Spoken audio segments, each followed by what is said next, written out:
cities that surround us, the counties, and ultimately the nation, and even greater, the nations through missionaries that will be birthed out of this move of God. I'm just being precise. So, what is God saying? He's saying, it's not what you have, but it's what you have right now. Don't ask why, but what. Jump in now. As we move on, he's saying, let's be precise. Let's not, watch this, sugarcoat it. Precision. Why aren't you in? Why won't you jump in? The water's stirred. He's being precise. What's holding you back? You're worried about what people think. Well, jump in. Wait. Let's be precise. Just look at your neighbor and tell them, let's be precise. I know to be precise, and my watch is correct. Yours isn't. It's 4 till 12. Be precise. I know. Let's be precise. Who are you talking to, preacher? All of us. I'm talking to the person who needs to make a run for it because you're not where you should be. You're not right with God, and you've been running, and you've been in those dark shadows that God's already spoken to you.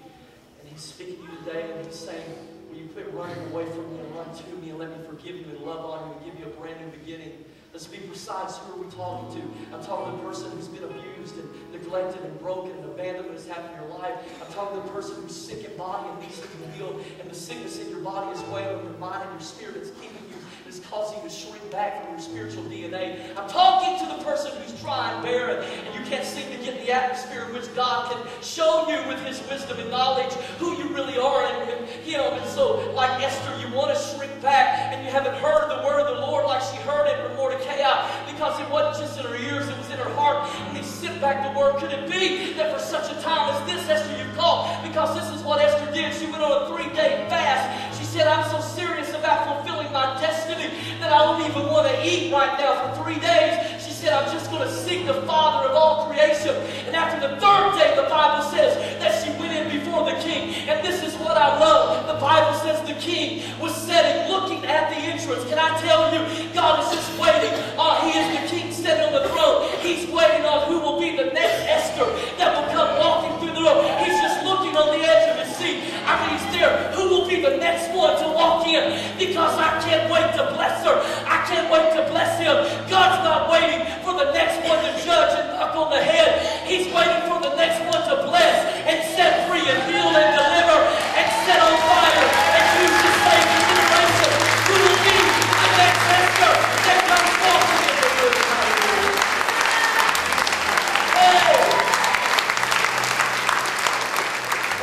After 3 days of fasting, Esther comes walking through the door. The Bible says, Esther 5.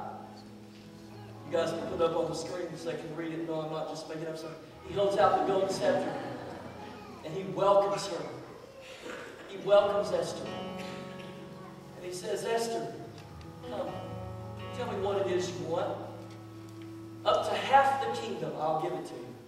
You got to know how powerful this was because, I mean, the king, he was the guy. In this setup, this culture, he was it. And he could have just had Esther wiped out. Poof. Chop her head up. Poof. Gone. Done. But not only did he welcome her and accept her, he said, you know what, Esther? You're so beautiful. And I love you so much. Now, thousands of women that paraded before me, they were all beautiful and they'd soaked in perfumes for days before they were paraded before me. There was something about you, Esther.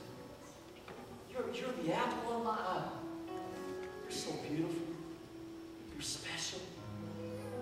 So Esther, not only do I welcome you, I say, what is it you want? Up to half of my kingdom, I'll give it to you. You know what he was saying? I'll make you my equal. I'll give you half of it. You know what he's saying? I love you so much, I want to share it. Oh, come on, friend. All around this room, no matter who you are, what you've done, where you've been, what you haven't done. You know what the king says? On the edge of my seat. If you'll just come, I'll welcome you. But not just that, I'll share. Doesn't it just aggravate you when you want to share with somebody and they don't want to take it? I mean, you know it's good stuff you have. I mean, it'd be like me having a Hershey bar this morning. I ate half of it. That was so good. I want to give you the other half. Take it. That's a poor example of all that he has. He wants to share. What keeps you away from letting him share? You know, there's a person, Satan, his lies that keep you away. Make a run for it today and say, let's share, God. You want to share? You want to give me half of your Hershey bar? So make a run for it. The border, he loved his daughter.